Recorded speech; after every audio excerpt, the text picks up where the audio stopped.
my childhood. If Michael Jackson was a man who never had a childhood, he seemed to spend most of his adulthood chasing it.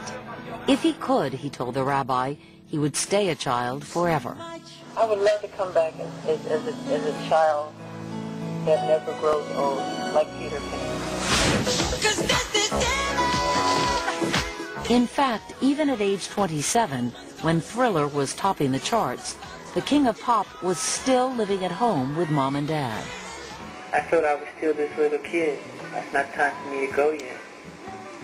I said, I'm still a boy. I'm not supposed to leave home yet. I really felt that in my heart. And when he did finally move out, Michael Jackson remained as childlike as ever, famously naming his ranch Neverland, a place where he surrounded himself with laughing children and relished playing games like hide-and-go-seek.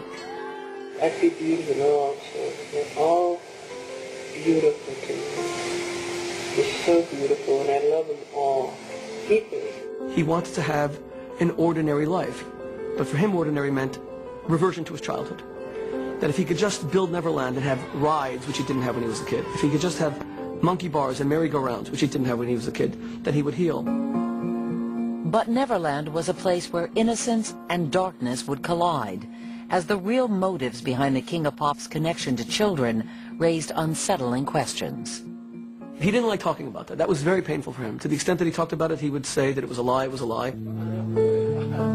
What Jackson does talk openly about on tape, at great length, is his deep empathy for children, telling the rabbi he can't bear to see them suffer. We could be in a movie, or I could be in a department store and I hear somebody arguing at their child. I break down and cry, because it reflects how I was treated when I was little. I cry, I break down at that moment, and I start shaking and I cry.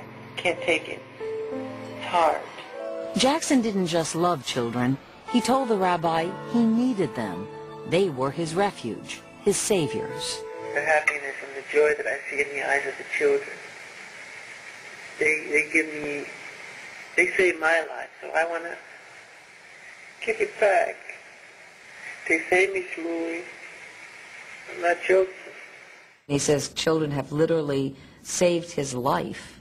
What did he mean? That it's the only thing left he has to live for. He had achieved all his dreams.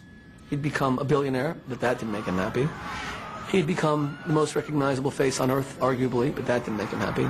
The only thing that did was to teach others that children are precious.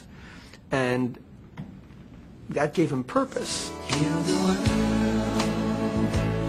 But it was a mission Jackson seemed to take to an extreme, even telling the rabbi he sees himself as a universal father who has the power to heal sick children.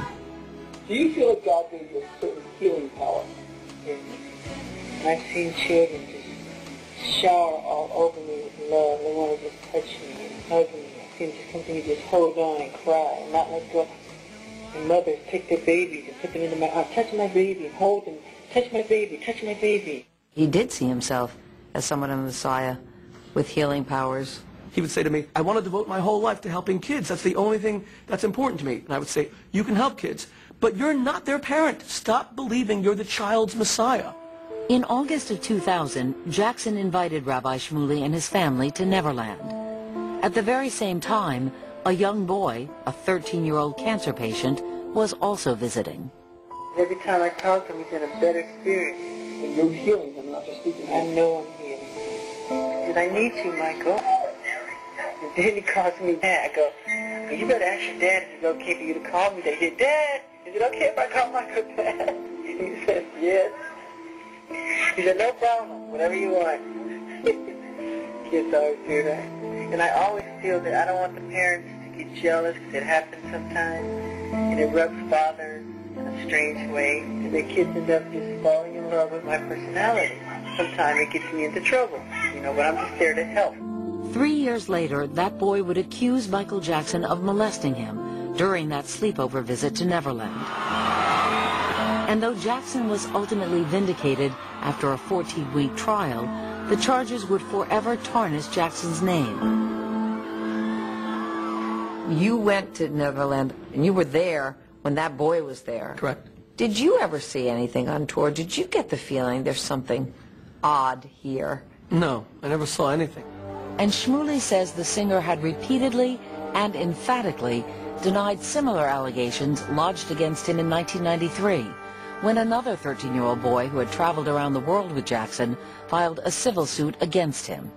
All of the attraction that he had to children and the attention that he paid to children, you believe all of it was innocent? I don't know. What was certainly true is that he wasn't a monster. He may have done something that was unforgivable, even, but that didn't make him a monster.